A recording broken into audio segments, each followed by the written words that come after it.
I was talking to one of the key executives at the Stanford Medical School, and they gave me a really interesting data point, which was that before COVID, I think the telemedicine part of the workforce around 4 to 6%. During COVID, it went to 80%, and I think after COVID, it will be around 60%.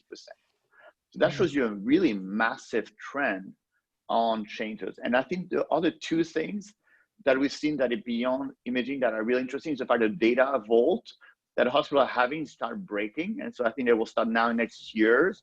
Those data will be made available. And that opened a whole new field of healthcare and of opportunities for startup.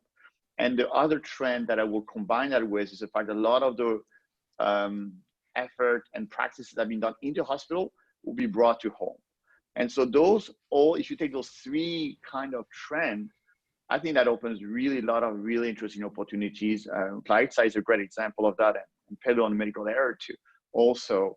But I think those three are really seem to be really become more and more prevalent.